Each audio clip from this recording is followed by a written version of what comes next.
Hello നമസ്കാരം. നമ്മൾ ഇന്ന് തയ്യാറാക്കാൻ പോകുന്ന ഒരു കിടിലൻ ചമ്മന്തിയുടെ റെസിപ്പിയാണ്. ചോറിനൊക്കെ പറ്റിയ ചമ്മന്തിയാണ്. ഉണക്കച്ചെമ്മീൻ മാങ്ങ ചമ്മന്തി. ഇതിന് വേണ്ടിയിട്ട് നമുക്ക് വേണ്ടത് മാങ്ങയാണ്. നല്ല പുളിയുള്ള മാങ്ങ നമ്മൾ ചെത്തിയിട്ട് വെച്ചിട്ടുണ്ട്. അതിനുശേഷം നമുക്ക് ഒരു കപ്പ് തേങ്ങ വേണം. തേങ്ങ ചിരകിയത് അവിടെ വെച്ചിട്ടുണ്ട്. പിന്നീട് നമുക്ക് വേണ്ടത് ഉണക്കച്ചെമ്മീനാണ്.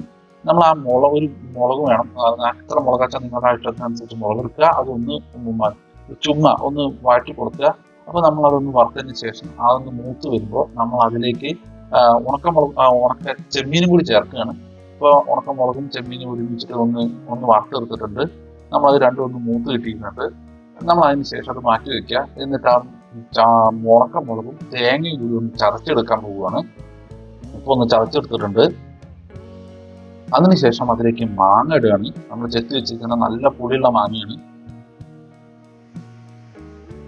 എന്നിട്ട് കുറച്ച് വെള്ളം ഒഴിച്ച് നമ്മൾ ഒന്ന് ചതച്ചെടുക്കില്ല, നമ്മളൊന്ന് അരച്ചെടുത്തിട്ടുണ്ട്. അതിലേക്ക് നമ്മൾ ഉപ്പ് ചേർക്കുകയാണ്. ആവശ്യത്തിന് ഉപ്പ്, നിങ്ങളുടെ ആവശ്യത്തിന്. ഇതിന്റെ മുളകിന്റെ അളവ് എങ്ങനെയാണെന്ന് വെച്ചാൽ നിങ്ങൾക്ക് എത്രയാണോ എരിവ് ആവശ്യിച്ചാൽ അതിനനുസരിച്ചാണ്. ഇപ്പൊ നമ്മൾ ആ ഉണക്കച്ചമ്മീൻ വറുത്ത് വെച്ചിട്ടുള്ളൂ, അതിനെ നമ്മൾ ഒന്ന് കഴുകിയിട്ട് നമ്മൾ അതിലേക്ക് ചേർത്ത് കൊടുക്കണം. എന്നിട്ട് ചെറുതായിട്ടൊന്ന് ആക്കി കൊടുത്താൽ മതി. നമ്മൾ ഫുള്ളായിട്ട് അരച്ചെടുക്കരുത്. ചെറുതായിട്ടൊന്ന് വൈബ്രേറ്റ് ചെയ്ത് കൊടുത്താൽ മതി. അപ്പോൾ തന്നെ ആ ഇത് മുഴുവനായിട്ട് നന്നായിട്ട് ചേർത്തുണ്ടാവും. അപ്പോൾ നമ്മൾ ആ ചെമ്മീൻ്റെ ചമ്മന്തി റെഡി ആയിട്ടുണ്ട്.